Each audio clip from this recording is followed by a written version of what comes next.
Volám sa Apolónia Sejková a som predsednička a zakladateľka občianskeho združenia My Mami. Zámerom projektu bolo zviditeľniť nielen našu organizáciu, ale hlavne tému rodovej rovnosti, ktorá veľmi úzko súvisí s rodovo podmieneným násilím, ktorému sa naša organizácia už roky venuje. Chceli sme osvetliť v rámci komunity Prešova a celého Prešovského kraja, v čom tento problém spočíva, prečo je dôležité pracovať na posilnení rodovej rovnosti, prečo je dôležité, aby ženy a muži mali skutočne rovnaké podmienky na život, rovnaké podmienky na to vyvíjať sa a ísť si v živote za svojím snom. Veľkou inšpiráciou v tomto projekte už pri jeho príprave a pri dizajnovaní aktivít boli naše nórske partnerské organizácie a mali sme naozaj veľké šťastie, že dlhé roky nórske fondy boli tým zdrojom, ktorý nás držal nad vodou, nielen finančne, ale aj motivačne, pretože sme videli, že sa to dá, že sú krajiny, kde sa neublížilo mužom ani žiadnej cieľovej skupine, práve naopak. Tlačením otázky rodovej rovnosti do popredia a riešením podmienok na rodovú rovnosť, reálnu rodovú rovnosť v krajine sa zlepšuje kvalita života všetkým obyvateľom. A to sme naozaj zistili vďaka našim návštevám v Nórsku. Takže sme naozaj radi a chceli by sme týmto poďakovať všetkým Nórom a Nórkam, ktoré prispeli k tomu, že sme si mohli dovoliť vidieť, ako to funguje v krajinách, kde to naozaj funguje.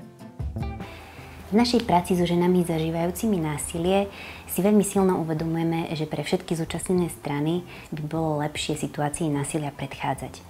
Práve preto usporadúvame tieto preventívne aktivity, kde chodíme na základné a stredné školy rozprávať sa so študentmi a študentkami o partnerských vzťahoch.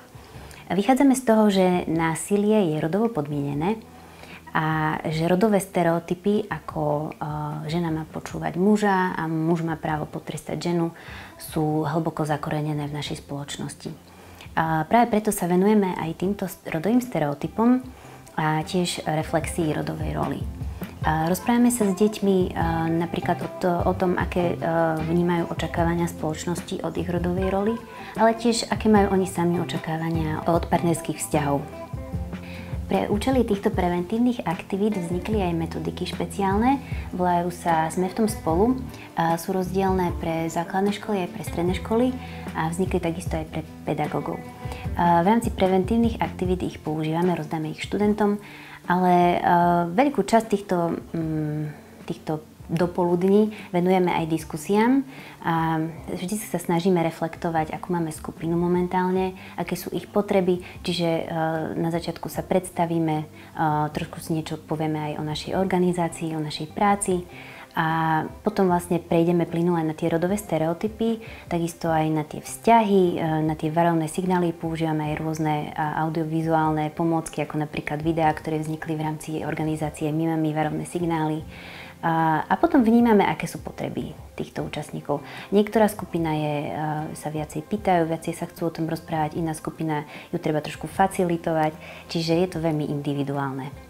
Niekedy sa nám stane, čo vnímame veľmi pozitívne, že tento vyhradený čas na tie preventívne aktivity tým mladým ľuďom ani nestačí a chcú sa s nami rozprávať aj trošku neskôr a dlhšie. A napríklad sa týmto môže aj otvoriť priestor pre nich, napríklad zúčastňovať sa aj nejakých našich aktivít, byť dobrovoľníkmi v rámci našich aktivít, ktoré organizujeme v rámci zvyšovania povedomia o danej problematike. Takže toto vnímame naozaj ako taký vedľajší produkt, ale veľmi podstatný.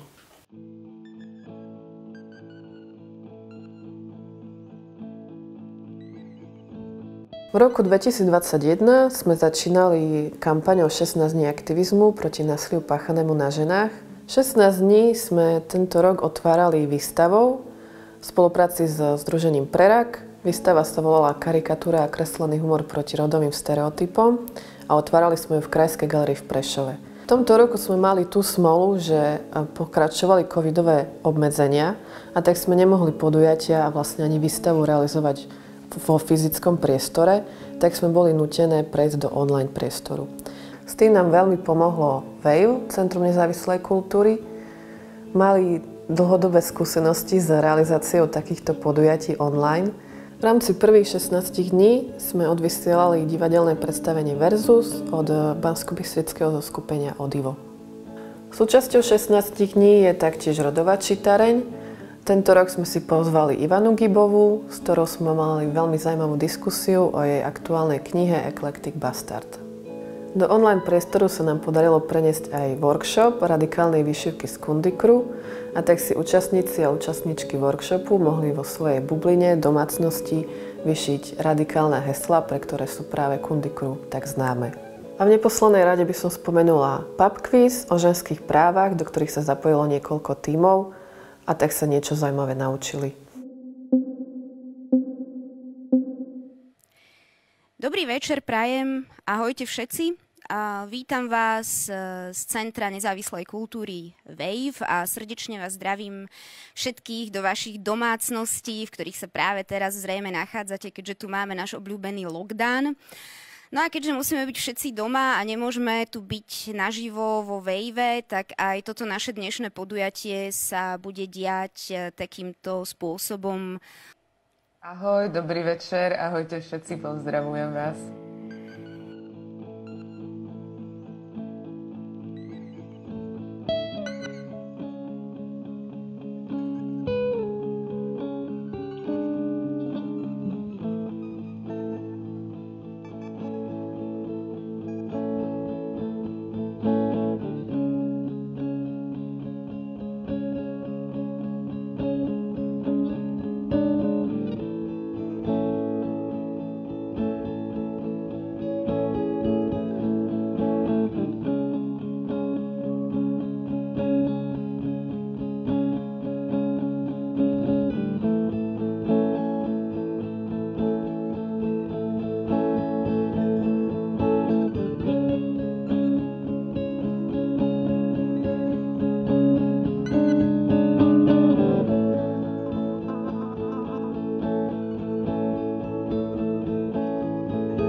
Aj v roku 2022 sme realizovali kampaň 16 dní aktivizmu proti násiliu páchanému na ženách. Tento rok nás už neobmedzovali žiadne pandemické opatrenia a tak sme sa mohli presunúť do fyzických priestorov. Realizovali sme tak výstavu, divadlo, pub quiz a taktiež rodovú čítareň. Výstava Plus, alebo doľava doprava, hore dole, bola natoľko úspešná, že sa nám ju podarilo predĺžiť do konca roka. Kolektívna výstava mladých slovenských autoriek poukazovala na nenápadné formy násilia, ktorým musia čeliť ženy v každodennom živote. Súčasťou podujatia 16 dní aktivizmu proti násiliu páchanému na ženách bolo aj divadelné predstavenie Smrť Antigóny od košického zoskupenia Port, taktiež rodová čítareň s Nikolou Hocholcerovou a jej knihou Táto izba sa nedá zjesť. Aj tento rok sme realizovali pub quiz o ženských právach, ale aj spoločenských témach a workshop radikálnej vyšívky z Kundikru.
Aj v roku 2023 sme realizovali niekoľko podujatí na podporu celosvetovej kampane 16 dní aktivizmu proti násiliu páchanému na ženách.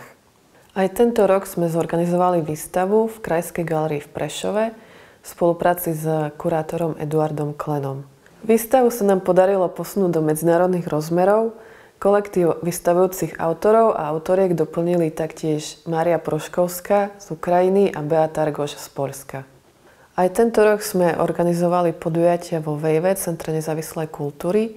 Veľmi úspešný bol Femislam, na ktorom sa ženské slamerky predviedli so svojimi vtipnými, ale niekedy aj dojemnými pohľadmi na situáciu spoločnosti. Tento rok sme spolupracovali na rodovej čítarni so združením Aspekt a tak sa nám podarilo pozvať dve odlišné autorky z rôznych generácií Dominiku Moravčíkovú a taktiež Janu Juráňovú. 16 dní sme tento rok zakončili s pub quizom o ženských právach, ale aj spoločenských témach, ktorý zožal veľký úspech.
Na festival sme sa snažili priniesť filmy, ktoré prinášajú silné ženské témy a riadili sme sa vlastne heslom, ktoré má FemFest, aby ženy bolo počuť. Myslím si, že napríklad tento ročník sa nám to veľmi podarilo. Obidva filmy, ktoré sme premietli, boli pre našich divákov a diváčky veľmi takými silnými, emocionálnymi až zážitkami. Spomeniem vlastne tie posledné dva filmy z tohto roku a to bol Sestry z dymovej sauny a film Emilia o pani Emílie Vašáriovej. Takže už tie mená, myslím, že hovoria akože same za seba o tom, čo ženy riešia, čo ich trápi. Tie filmy sú veľmi prirodzené a myslím si, že takto by sa vlastne o tom malo hovoriť prirodzene, bez nejakých príkras. A som rada teda, že sme mali aj veľkú diváckú účasť a že verím, že si naši diváci a diváčky odnesú veľa z tohto festivalu.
Do tejto spolupráce sme išli viaceré organizácie, ktoré zdieľame nielen ľudsky, ale hlavne odborne spoločný priestor a spoločné mnohé názory, aj perspektívu. A bez tejto spolupráce som presvedčená, nie je možné ani efektívne pôsobiť priamo, intervenčne, keď pracujeme so ženami, s deťmi, s mužmi, ktorí sú teda nositeľmi závislostného správania alebo zažívajú násilie, ale nie je možné pracovať ani s komunitou, aby bola dostatočne citlivá na tieto otázky, aby bola dostatočne podporná a reálne nápomocná a nie je možné ani búrať škodlivé predsudky a stereotypy, ktoré v oboch týchto témach, čo sú závislosti aj násilie, ešte stále veľmi často nepriaznivo ovplyvňujú ponúknutú pomoc a vôbec dostupnosť akékoľvek reálnej pomoci. Často sa ľudia pýtajú, teda prečo aj takéto projekty sú dôležité, že čo je vlastne hlavným motorom toho, prečo Nórsko podporuje tieto projekty na Slovensku. A tým hlavným motorom je asi to, že v oblasti domáceho a rodovo podmieneného násilia, ale aj teda služieb v oblasti rodovej rovnosti na Slovensku chýba systémová, zatiaľ nám chýba nejaká systémová podpora. Čiže riešime to, sanujeme to z rôznych grantov a či už sú to európske prostriedky alebo tieto norské prostriedky, tak časom sa určite posunieme a vyriešime tento problém systémov, ale zatiaľ to musíme podporovať z rôznych iných schém a nástrojov, ako sú norské granty. Rodovo citlivé rozpočtovanie je veľmi dôležitá vec podľa mňa. Je to taký spôsob prístupu k rozpočtu, ktorý zohľadňuje potreby všetkých obyvateľov a obyvateľiek mesta. Rodovo citlivé rozpočtovanie tvrdí, že doteraz sa mesta plánovali v podstate pre mužov a to odzrkadľuje aj rozpočet a preto je to nástroj, ktorý vlastne vyrovnáva nerovnosti medzi ženami a mužmi. Myslím si, že môžeme byť spokojné a dúfam, že sú spokojní aj obyvatelia a návštevníci aktivít, ktoré sme v rámci projektu robili. Som veľmi rada, že sa naozaj podujatí FemFest a všetkých výstav a podujatí v rámci 16 dní aktivizmu zúčastnilo neprimerane veľké množstvo ľudí. V tom zmysle, že doteraz to boli naozaj aktivity pre takú dosť úzkú skupinu. Myslím si, že sa nám podarilo otvoriť dvere do rodovej rovnosti aj pre omnoho širšie publikum, pre všeobecnú verejnosť a z toho si myslím, že môžeme mať naozaj radosť. Zároveň si myslím, že sa nám podarilo aj osloviť mladých ľudí v rámci školského a mimoškolského vzdelávania, a že ak nič iné, tak aspoň niekoľko vied o téme rodovej rovnosti im ostane v pamäti a možno jedného dňa sa k tomu vrátia a nejakým spôsobom to v živote využijú.